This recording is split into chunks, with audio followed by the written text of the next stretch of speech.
ಯಾರು ಈ ಮಂತ್ರವನ್ನು ಜಪ ಮಾಡ್ತಾರೆ ಎಂಥ ಸ್ಥಿತಿನ ತಲುಪಿಡ್ತಾರೆ ಅಂದರೆ ಅವರು ನಾನೇ ಶಿವ, ಶಿವನೇ ನಾನು ಅಂತಕ್ಕಂಥ ಅದ್ವೈತ ಅಭಿನ್ನ ಸ್ಥಿತಿನ ತಲುಪಿಬಿಡ್ತಾರೆ. ಪರಮಾತ್ಮ ಬಿಟ್ಟು ನನಗಿನ್ನೇನೂ ಬೇಡ, ಪರಮಾತ್ಮನೇ ಸರ್ವಸ್ವ. ಧ್ಯಾನದಲ್ಲಿ ಬರ್ತಕ್ಕಂಥ ಅಡಚಣೆಗಳು, ವಿಘ್ನಗಳು, ಪ್ರಲೋಭನೆಗಳು ಎಲ್ಲವನ್ನ ಭಸ್ಮ ಮಾಡಾಕ್ಬಿಡುತ್ತೆ ಈ ನಾಮ. ಲಲಿತಾ ಸಹಸ್ರನಾಮ ಅದನ್ನು ಶ್ಲೋಕ ರೂಪದಲ್ಲಿ ಹೇಳೋದು ಒಂದು ವಿಧಾನ, ಅದನ್ನೇ ಒಂದೊಂದು ನಾಮವನ್ನು ತೆಗೆದುಕೊಂಡು ಅದರಲ್ಲಿರ್ತಕ್ಕಂಥ ಶಕ್ತಿಯನ್ನು ಅನುಭವಿಸೋದು ಇನ್ನೊಂದು ವಿಧಾನ. ಈಗ ಒಂದು ಸೀರಿಯಲ್ ಸೆಟ್ಟಲ್ಲಿ 1000 ಬಲ್ಬ್ಗಳಿದೆ. ಕೆಲವೊಂದು ಬಲ್ಬ್ಗಳಲ್ಲಿ ಆ ಶಕ್ತಿ ಕೇಂದ್ರೀಕೃತವಾಗಿರುತ್ತೆ, ಅದರ ಆಕರ್ಷಣೆ, ಹೊಳಪು ಇದೇ ಬೇರೆ.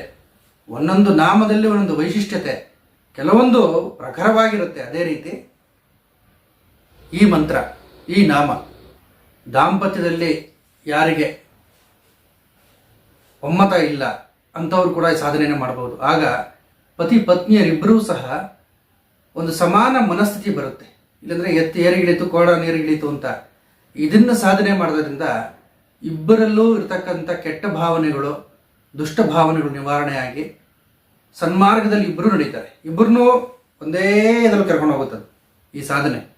ದತ್ತಾತ್ರೇಯರನ್ನೇ ಗುರುವಾಗಿ ಭಾವಿಸಿ ಅಥವಾ ಪರಂಪರೆಯಲ್ಲಿ ಬಂದಿರತಕ್ಕಂಥ ಮಹಾಪುರುಷರನ್ನು ಗುರುವಾಗಿ ಭಾವಿಸಿ ಸಾಧನೆಯನ್ನು ಮಾಡಬಹುದು. ಸಾಧನೆ ಪ್ರಾಮಾಣಿಕವಾಗಿದ್ದರೆ, ನಡವಳಿಕೆ ಶುದ್ಧವಾಗಿದ್ದರೆ ಗುರು ಅನುಗ್ರಹ ಆಗುತ್ತೆ. ಯಾವುದು ಆ ನಾಮ ಅಂತ ಕೇಳಿದ್ರೆ ಸದಾಶಿವ ಪತಿವ್ರತಾಯೇ ನಮಃ. ಓಂ ಸದಾಶಿವ ಪತಿವ್ರತಾಯೇ ನಮಃ. ಸದಾಶಿವ ಅಂತಕ್ಕಂಥದ್ದು ಒಂದು ಸ್ಥಿತಿ. ಅದು ಯಾವ ಸ್ಥಿತಿ ಅಂದರೆ ನಿರ್ಗುಣ ನಿರಾಕಾರ ಪರಬ್ರಹ್ಮ ಸದಾಶಿವ ಅಂತಕ್ಕಂತಹ ಸ್ಥಿತಿ. ಆ ಸ್ಥಿತಿಗೆ ಕರ್ಕೊಂಡು ಹೋಗುತ್ತೆ. ಈ ಸದಾಶಿವ ಪತಿವ್ರತಾಯೇ ನಮಃ ಅಂತ ಹೇಳಿದ್ರೆ ಏನಪ್ಪ ಅರ್ಥ ಅಂತ ಹೇಳಿದ್ರೆ, ಶಕ್ತಿಗೆ ಶಿವನಲ್ಲೇ ತಾದಾತ್ಮ್ಯತೆ, ಶಿವನಲ್ಲೇ ಅನುರಕ್ತಿ, ಶಿವನಲ್ಲೇ ಭಕ್ತಿ, ಶಿವನೇ ಗಮ್ಯ, ಶಿವನೇ ಗುರಿ, ಇನ್ನು ಯಾವುದು ಬೇಕಾಗಿಲ್ಲ ಶಕ್ತಿಗೆ. ಶಕ್ತಿಯ ಪರಮೋಚ್ಚ ಪರಿಪೂರ್ಣತ ಸ್ಥಾನ ಯಾವುದಪ್ಪ ಅಂತ ಹೇಳಿದ್ರೆ ಶಿವ. ಶಕ್ತಿ ಶಿವನಲ್ಲಿ ಐಕ್ಯವಾಗುವಂಥದ್ದೇ ಶಿವಶಕ್ತಿಯರ ಸಮ್ಮಿಲನ. ಅಂದರೆ ಕುಂಡಲಿನಿ ಪ್ರತಿಯೊಬ್ಬರ ಶರೀರದಲ್ಲೂ ಆದ್ಯಾಶಕ್ತಿ ಜಗಜ್ಜನನಿ ಕುಂಡಲಿನಿ ರೂಪದಲ್ಲಿ ಇರ್ತಾಳೆ. ಒಂದೊಂದೇ ಚಕ್ರಗಳನ್ನು ದಾಟಿಕೊಂಡು ಸಹಸ್ರಾರಕ್ಕೆ ಬಂದಾಗ ಅಲ್ಲಿ ಶಿವಶಕ್ತಿಯರ ಸಮ್ಮಿಲನ ಆಗುತ್ತೆ. ಅಂದರೆ ಆ ತಾಯಿ ಲಲಿತಾಂಬಿಕೆ ಸದಾಶಿವ ಪತಿವ್ರತಾಯೇ ನಮಃ ಅಂತ ಹೇಳಿದ್ರೆ ಅಂತರಾರ್ಥ ಯೋಗಪರವಾದ ಅರ್ಥನೂ ಇದೆ, ಬಾಹ್ಯ ಅರ್ಥನೂ ಇದೆ. ಯಾವಾಗ ಭಗವಂತ ಶಕ್ತಿ ಮತ್ತು ಶಿವ ಆಗಿ ಪ್ರತ್ಯೇಕವಾದನೋ, ಶಕ್ತಿಗೆ ಶಿವನನ್ನು ಬಿಟ್ಟು ಇನ್ಯಾವುದು ಆಕೆಗೆ ಅನುರಕ್ತಿ ಇಲ್ಲ, ಇನ್ಯಾವ ವಿಚಾರದಲ್ಲೂ ಅನುರಕ್ತಿ ಇಲ್ಲ, ವಿಷಯಾಸಕ್ತಿಯೇ ಇಲ್ಲ. ಅಂತಹ ಪರಮೋಚ್ಚವಾದ ಸ್ಥಿತಿ ಶಕ್ತಿ ಅಂತಹ ಸ್ಥಿತಿನಲ್ಲಿ ಇರ್ತಾಳೆ. ತನ್ನ ಸ್ವಸ್ವರೂಪ ಯಾವುದು, ಶಕ್ತಿಯ ಸ್ವಸ್ವರೂಪ ಯಾವುದು ಕೇಳ್ಬೋದು. ದೇವಿಯ ಸ್ವಸ್ವರೂಪ ಯಾವುದು ಗುರುಗಳೇ? ನಿಜವಾಗ್ಲೂ ದೇವಿ ಅಂದರೆ ಯಾರು, ನಿಜವಾಗ್ಲೂ ಶಕ್ತಿ ಅಂದರೆ ಏನು ಅನ್ನೋದನ್ನ ಡೆಫಿನೇಷನ್, ಹೈಯೆಸ್ಟ್ ಡೆಫಿನೇಷನ್ ಯಾವುದಪ್ಪ ಅಂತ ಹೇಳಿದ್ರೆ ಇದು. ಅಂದರೆ ಯಾವಾಗ ಭಗವಂತ ಬಿಟ್ಟು ಬೇರೇನೂ ನನಗೆ ಬೇಡ ಅಂತಕ್ಕಂಥ ಒಂದು ಸ್ಥಿತಿ ಇದೆಯೋ ಅದೇ ಶಕ್ತಿಯ ನಿಜವಾದ ಸ್ಥಿತಿ. ಅದನ್ನ ಎಕ್ಸ್ಪ್ಲೇನ್ ಮಾಡುತ್ತೆ ಇದು ಈ ನಾಮ ಸದಾಶಿವ ಪತಿವ್ರತಾಯೇ ನಮಃ. ಪತಿವ್ರತ ಅಂತ ಹೇಳಿದ್ರೆ ಗಂಡನನ್ನು ಬಿಟ್ಟು ಬೇರೇನೂ ಬೇಡ ಅಂತ. ದೈಹಿಕವಾಗಿ ಮಾನಸಿಕವಾಗಿ ಎಲ್ಲ ಇದರಲ್ಲೂ ಬೇರೆ ಕಡೆ ಲಕ್ಷ್ಯನೇ ಹೋಗೋದಿಲ್ಲ ಪತಿವ್ರತ ಸ್ತ್ರೀಗೆ. ಇಲ್ಲಿ ಶಕ್ತಿಗೆ ಆ ಶಿವನನ್ನು ಬಿಟ್ಟು ಬೇರೆ ಕಡೆ ಲಕ್ಷ್ಯವೇ ಇಲ್ಲ. ತಾದಾತ್ಮ್ಯ ಅನುರಕ್ತ ಸ್ಥಿತಿ. ಯಾರು ಇದನ್ನು ಜಪ ಮಾಡ್ತಾರೆ ಅವರಿಗೆ ಭಗವಂತನನ್ನು ಬಿಟ್ಟು ನನಗಿನ್ನೇನೂ ಬೇಡ ಅಂತಕ್ಕಂಥ ಸ್ಥಿತಿಗೆ ಕರ್ಕೊಂಡು ಹೋಗ್ಬಿಡುತ್ತೆ ಈ ಮಂತ್ರನ. ಎಲ್ಲ ಆಕರ್ಷಣೆಗಳು, ಪ್ರಾಪಂಚಿಕ ಆಕರ್ಷಣೆಗಳನ್ನೆಲ್ಲ ಕಡಿಮೆ ಮಾಡಿಬಿಡುತ್ತೆ, ಭಗವಂತನಲ್ಲಿ ಕರ್ಕೊಂಡು ಹೋಗ್ಬಿಡುತ್ತೆ, ಭಗವಂತನ ಕಡೆ ಕರ್ಕೊಂಡು ಹೋಗ್ಬಿಡುತ್ತೆ. ಅಂತಹ ದಿವ್ಯವಾದ ತೀವ್ರವಾದ ಶಕ್ತಿ ಇರ್ತಕ್ಕಂಥ ಮಂತ್ರ ಇದು. ಲಲಿತಾ ಸಹಸ್ರನಾಮ ಸಾಧನೆ ಮಾಡೋರಿಗೆಲ್ಲ ನಾನು ಹೇಳ್ತಿರ್ತೀನಿ ಈ ಮಂತ್ರ, ಇದನ್ನೆಲ್ಲ ಈ ನಾಮಾವಳಿಗಳು. ಕೆಲವೊಂದು ನಾಮದಲ್ಲಿ ವಿಶೇಷವಾದ ಶಕ್ತಿ ಇದೆ, ಅನುಸಂಧಾನ ಮಾಡಿ, ಅರ್ಥ ತಿಳ್ಕೊಂಡು ಅನುಸಂಧಾನ ಮಾಡಿ. ಯಾಕೆಂತ ಹೇಳಿದ್ರೆ ಅರ್ಥ ಗೊತ್ತಿಲ್ಲದೆ ಹೇಳಿದ್ರು ತಾಯಿ ಅನುಗ್ರಹ ಮಾಡ್ತಾಳೆ, ಅದರಲ್ಲಿ ಯಾವ ಸಂಶಯವೂ ಇಲ್ಲ. ಆದರೆ ಅರ್ಥ ತಿಳ್ಕೊಂಡು ಸಾಧನೆ ಮಾಡೋದ್ರಿಂದ ವಿಶೇಷ ಅನುಭೂತಿ ಆಗುತ್ತೆ, ಆನಂದ ಆಗುತ್ತೆ, ಅದನ್ನು ಅನುಭವಿಸ್ಬೇಕು. ಕದಂಬ ವೃಕ್ಷದ ಕೆಳಗೆ ಸಾಧನೆ ಮಾಡಿ ಅಂತ ಹೇಳ್ತಿರ್ತೀನಿ ನಾನು. ಕದಂಬ ವೃಕ್ಷದಲ್ಲಿ ತಾಯಿ ಲಲಿತಾದೇವಿ ನೆಲೆಸಿರ್ತಾಳೆ, ಆ ವೃಕ್ಷದ ಕೆಳಗಡೆ ಸಾಧನೆ ಮಾಡಬೇಕು. ಸಹಸ್ರಾರಾಂಬುಜಾರೂಢ ಸುಧಾ ಸಾರಾಭಿವರ್ಷಿಣಿ. ಸಹಸ್ರಾರ ಕಮಲದಲ್ಲಿ ಕೂತ್ಕೊಂಡು ನಾಲಿಗೆ ಮೇಲೆ ಅಮೃತಸ್ರಾವವನ್ನು ಮಾಡಿಸ್ತಾಳೆ ಆ ತಾಯಿ ಲಲಿತಾದೇವಿ. ಅದರ ಸಾಧನೆ ಮಾಡಿರೋರು ಈಗಲೂ ಇದ್ದಾರೆ. ಎಲೆಮರೆಕಾಯಿ ರೀತಿಯಲ್ಲಿ ಇರ್ತಾರವರು. ಎಷ್ಟೋ ಜನ ಇದ್ದಾರೆ, ಅವಧೂತರು, ಸಿದ್ಧಪುರುಷರು ಈಗಲೂ ಇದ್ದಾರೆ. ಲಲಿತಾದೇವಿ ಕೊಡ್ತಕ್ಕಂಥ ಆನಂದ ಅದನ್ನು ನಾವು ಬೆಲೆ ಕಟ್ಟೋದಕ್ಕಾಗೋದಿಲ್ಲ. ಬ್ರಹ್ಮಾದಿ ದೇವತೆಗಳು, ಇಂದ್ರಾದಿ ದೇವತೆಗಳು, ಅವರು ಆ ಆನಂದಕ್ಕಿಂತಲೂ ಅತಿಶಯವಾದಂತಹ ಒಂದು ಆನಂದ ಸ್ಥಿತಿ. ಅದಕ್ಕೇ ಲಲಿತಾದೇವಿಯ ಸಾಧನೆ ಮಾಡುವಾಗ ಅಷ್ಟೊಂದು ಪರೀಕ್ಷೆಗಳು, ವಿಘ್ನಗಳು. ಏನಕ್ಕೆ ಅಂತ ಹೇಳಿದ್ರೆ, ನಿನಗೇನು ನೀನು ಪಡ್ಕೊಳ್ತೀಯ ಅದು ಅಲ್ಟಿಮೇಟ್. ಆ ಅಲ್ಟಿಮೇಟನ್ನು ಕೊಡಬೇಕಾದ್ರೆ ಇನ್ನು ಎಷ್ಟು ಪರೀಕ್ಷೆಗಳು, ಅರ್ಹತೆ ಮನುಷ್ಯನಿಗಿರಬೇಕು. ಯಾರಿಗೆ ಲಲಿತಾದೇವಿ ಮೇಲೆ ಭಕ್ತಿ ಇದೆ ಆ ತಾಯಿನ ಪಡ್ಕೋಬೇಕು ಅಂತ ಹಂಬಲ ಇದ್ದವ್ರಿಗೆ ಪುನರ್ಜನ್ಮನೇ ಇಲ್ಲ. ಕೊನೆಯ ಜನ್ಮವಾಗಿದ್ದ ಪಕ್ಷದಲ್ಲಿ ಮಾತ್ರ ಅವನಿಗೆ ದೇವಿಯ ಮೇಲೆ ಭಕ್ತಿ ಹೋಗುತ್ತೆ ಅಂತ ಹೇಳ್ತಾರೆ. ದೇವಿಯ ಮೇಲೆ ಭಕ್ತಿ ಬರಬೇಕು ಅಂದರೆ ಅವನಿಗೆ ಇದು ಕೊನೆಯ ಜನ್ಮ ಆಗಿರಬೇಕು. ಆವಾಗಲೇ ಆ ಪರಿಪಕ್ವವಾದಂತಹ ಒಂದು ಅವಸ್ಥೆ ಅವನಿಗೆ ಬರೋದು. ಗಂಡ ಹೆಂಡತಿರ ಜಗಳ ಹೊತ್ಕೊಂಡು ಸುಮಾರು ಜನ ಬರ್ತಿರ್ತಾರೆ. ದತ್ತಾತ್ರೇಯರನ್ನ ಅಥವಾ ಪರಂಪರೆಯಲ್ಲಿ ಬಂದಿರತಕ್ಕಂಥ ಜಗದ್ಗುರುಗಳನ್ನು ಸ್ಮರಣೆ ಮಾಡಿ ಗುರುವಾಗಿ ಭಾವಿಸಿ ಲೇಖನ ಯಜ್ಞ ಕೂಡ ಮಾಡ್ಬೋದು. ಓಂ ಸದಾಶಿವ ಪತಿವ್ರತಾಯಿ ನಮಃ ಅಂತ ದಿನಾ ಬರೆಯೋದು. ದಿನಾ ಬರಿತಾ ಹೋದಾಗ ದಾಂಪತ್ಯದಲ್ಲಿರ್ತಕ್ಕಂಥ ಎಲ್ಲ ಸಮಸ್ಯೆಗಳು ಖಂಡಿತವಾಗಿ ನಿವಾರಣೆ ಆಗುತ್ತೆ. ಸತ್ಯ ಇದೆ.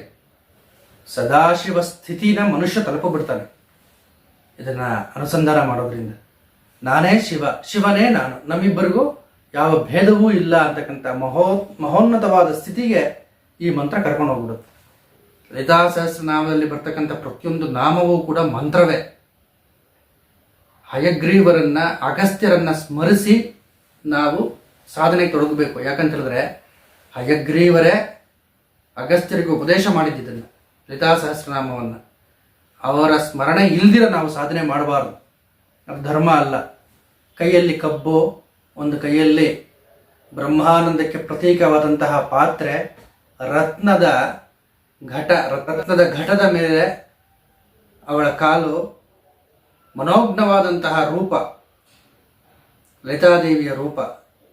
ಅದು ಯಾವಾಗ ತಾಯಿ ಅವಳ ನಿಜ ರೂಪವನ್ನು ತೋರಿಸ್ಬಿಡ್ತಾಳೆ ಅಂತರಂಗದಲ್ಲಿ, ತಾಯಿಯ ರೂಪವನ್ನು ಬಿಟ್ಟು ನನಗಿನ್ನೇನೋ ಬೇಡ ಅಂತಕ್ಕಂಥ ಸ್ಥಿತಿಗೆ ಮನಸ್ಸು ಹೊರಟೋಗುತ್ತೆ.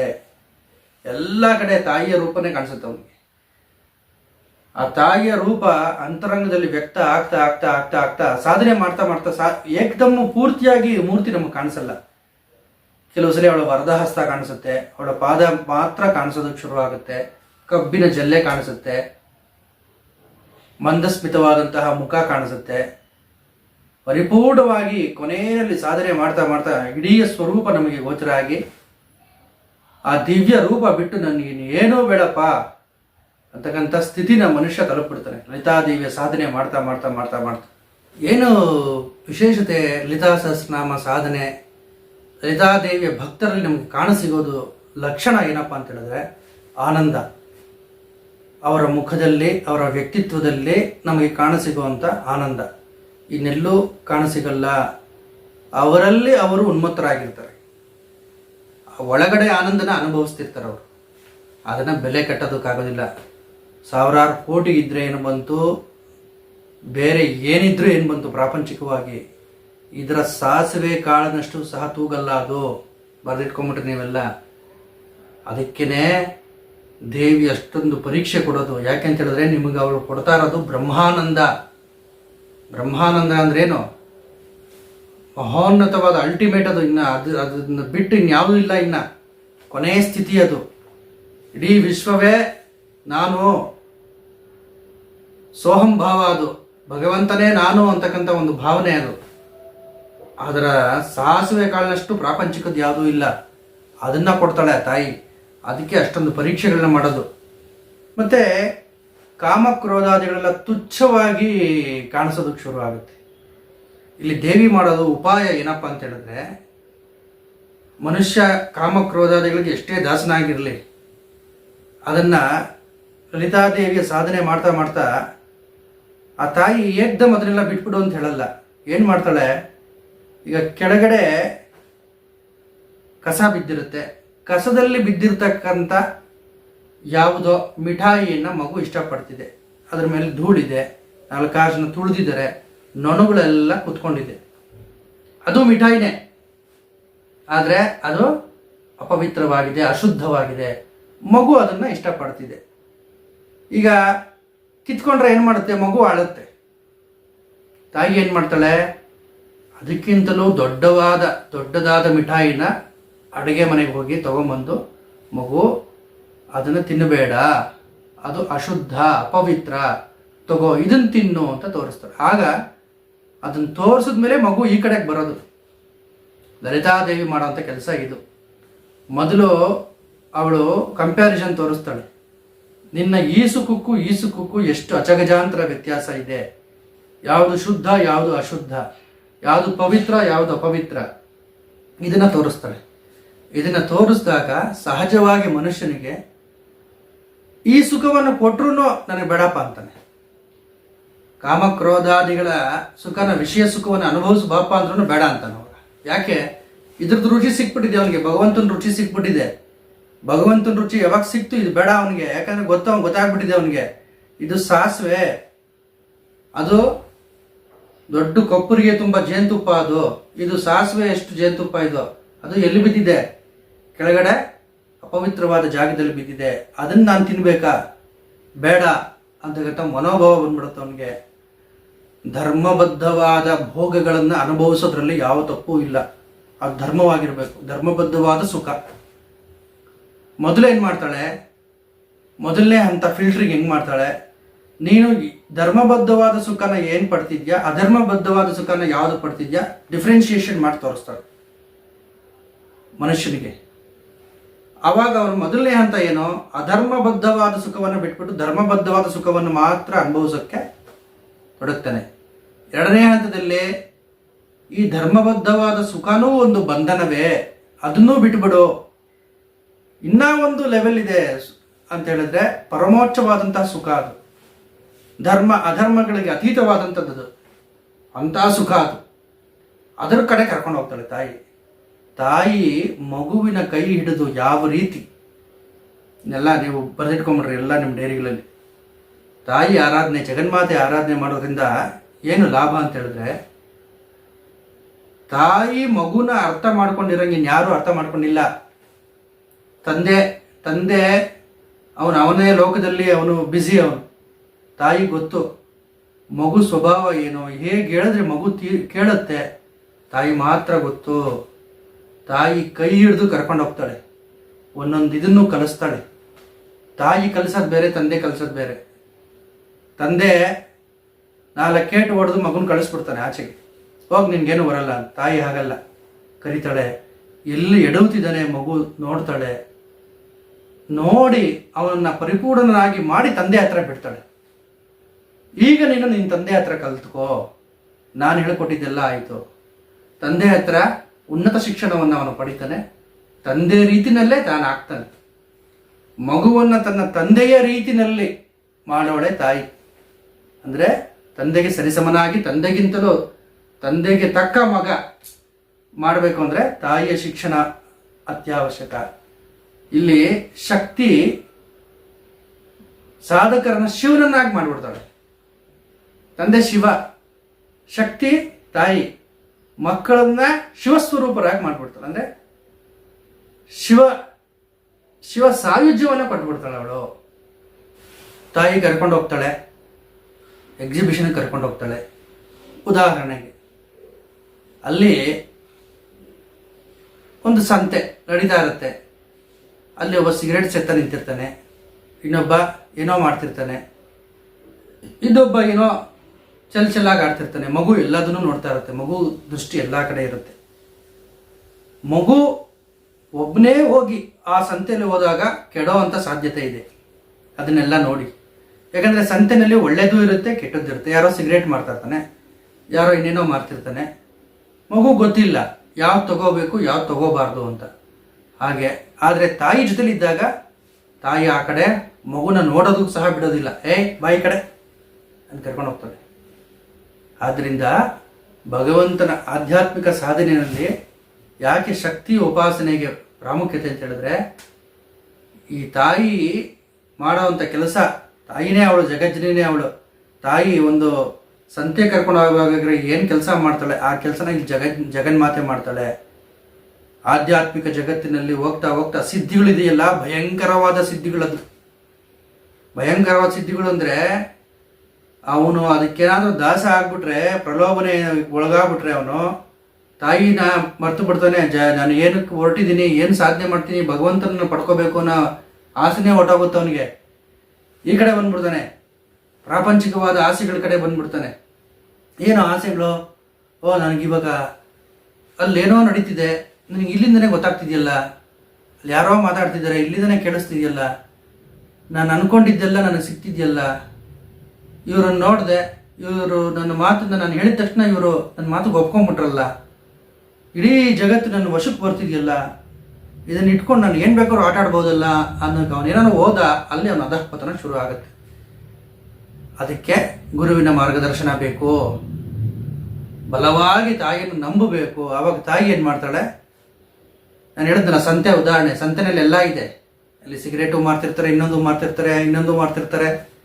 ಮಗುನ ಎಲ್ಲ ಕರ್ಕೊಂಡು ಹೋಗ್ಬೇಕು, ಅಲ್ಲಿ ಕರ್ಕೊಂಡು ಹೋಗ್ತಾರೆ. ಈ ಸಿದ್ಧಿಗಳಿದೆಯಲ್ಲ, ಇಂಥವು ಇವೆಲ್ಲ ಸಿದ್ಧಿಗಳು ಆ ಕ್ಷಣಕ್ಕೆ ಆನಂದ ಕೊಟ್ಬಿಟ್ಟು ಮೂಲ ಉದ್ದೇಶನ ಮರೆಸ್ಬಿಡುತ್ತೆ. ಆ ಸಿದ್ಧಿಗಳು ಮಾಡಿರೋದು ತಾಯಿನೇ. ಯಾಕೆ ಅಂತ ಹೇಳಿದ್ರೆ, ಅದಕ್ಕೆ ರಾಮಕೃಷ್ಣ ಪರಮಹಂಸರು ಹೇಳ್ತಾರೆ, ಒಂದು ಕೊನೆಚೀಲು ತುಂಬ ಗೋಡಂಬಿ, ದ್ರಾಕ್ಷಿ, ಬಾದಾಮಿ ಎಲ್ಲ ಇದೆ. ಇಲಿಗಳ ಕಾಟ. ತಾಯಿ ಏನು ಮಾಡ್ತಾಳೆ? ಅದ್ರ ಸುತ್ತಲೂ ಕಡಲೆಪುರಿ ಹಾಕ್ತಾಳೆ. ಈ ಬಂದಿರೋ ಇಲಿಗಳು ಕಡಲೆಪುರಿನ ತಿನ್ಕೊಂಡು ಬಿದ್ದಿರಲಿ, ಇದ್ರ ಕಡೆ ಬರಬಾರ್ದು. ಕಡಲೆಪುರಿಗಿಂತ ಬೆಲೆ ಬಾಳೋಂಥದ್ದು ಯಾವುದೋ ಇದು. ಆದರೆ ಆ ಪುರಿಗಳು ಯಾವಾಗ ಚೆಲ್ಲಿರ್ತಾಳೆ, ಆ ಇಲಿಗಳಿಗೆಲ್ಲ ಅದೇ ಸಾಕು, ಇದ್ರ ಕಡೆ ಬರದೇ ಇಲ್ಲ ಅವು. ಅದಕ್ಕೆ ಸಿದ್ಧಿಗಳು ಮಾಡಿ ಎಸ್ಬಿಟ್ಲು ತಾಯಿ, ನನ್ನ ಕಡೆ ಬರದೇ ಇರಲಿ ಇವರು ಅಂತ. ಅದನ್ನು ಮೀರಿ ಬಂದಾಗ ಪರಮೋಚ್ಚವಾದ ಸುಖ ಅನ್ನೋದು ಮನುಷ್ಯ ಪಡ್ತಾನೆ. ಅದಕ್ಕೆ ರಾಮಕೃಷ್ಣ ಪರಮಹಂಸರು ಹೇಳ್ತಾರೆ, ಮಗು ಅಳಬೇಕು, ಅತ್ತಾಗಲೇ ತಾಯಿ ಬಂದು ಎತ್ಕೊಳ್ಳೋದು. ತಾಯಿ ಏನು ಮಾಡ್ತಾಳೆ? ಈ ಮಗು ಅಳದಿದೆಯಲ್ಲ, ಇದಕ್ಕೇನಾದ್ರೂ ಕೆಲವೊಂದು ಆಟ ಸಾಮಾನುಗಳು ಕೊಡೋಣ ಅಂತ ಆಟ ಸಾಮಾನುಗಳು ಕೊಟ್ಬಿಟ್ಟು, ಆಟ ಸಾಮಾನು ಆಟ ಆಡಿಕೊಂಡು ಆರಾಮಾಗಿ ಕೂತ್ಕೊಂಡಿರುತ್ತೆ ಮಗು. ತಾಯಿ ಜ್ಞಾಪಕನೇ ಬರಲ್ಲ. ಇದೆಲ್ಲ ಮುಗಿಬೇಕು, ಆಟ ಎಲ್ಲ ಮುಗಿಬೇಕು ಅದರದ್ದು. ಅವಾಗ ತಾಯಿ ಜ್ಞಾಪಕ ಬರೋದು, ಅವಾಗ ಅಳುತ್ತೆ. ಅಂದರೆ ಏನು? ಅಷ್ಟರಲ್ಲಿ ಎಷ್ಟೋ ಜನ್ಮಗಳು ಕಳೆದೋಗಿದೆ ಅಂತ. ಮಗುವಿನ ಆಟದ ಉದಾಹರಣೆ ನಾನು ಹೇಳಿದ್ದು. ಈ ಪ್ರಪಂಚದಲ್ಲಿ ಎಷ್ಟೆಷ್ಟು ಭೋಗ ವಸ್ತುಗಳಿದೆ ಅಂತ ಹೇಳಿದ್ರೆ, ಅನುಭವಿಸೋದಕ್ಕೆ ಒಂದು ಜನ್ಮ ಸಾಲದು. ಸಾಯ್ಬೇಕಾದ್ರೆ ಇನ್ನೇನೋ ಆಸೆ ಹುಟ್ಟುತ್ತೆ. ಅಯ್ಯೋ, ನಾನು ಆ ಸುಖನ ಅನುಭವಿಸ್ಲಿಲ್ವಲ್ಲ, ಇನ್ನೊಂದು ಜನ್ಮ. ಅಯ್ಯೋ, ನಾನು ಆ ಸುಖನ ಅನುಭವಿಸ್ಲಿಲ್ವ. ಇವೆಲ್ಲ ತಾಯಿ ಎಸ್ದಿರೋ ಅಂತ ಆಟದ ಸಾಮಾನುಗಳಿವೆಲ್ಲ. ನನಗೆ ಯಾವ ಆಟನೂ ಬೇಡ, ಯಾವ ಭೋಗ ವಸ್ತು ನಂಗೆ ತಾಯಿ ಬೇಕು ಅಂತ ಒಂದೇ ಸಮನೆ ಅಳದು ಕೂತ್ಕೊಂಡಾಗ ಅವಾಗ ತಾಯಿ ಓಡೋಡು ಬರ್ತಾಳೆ.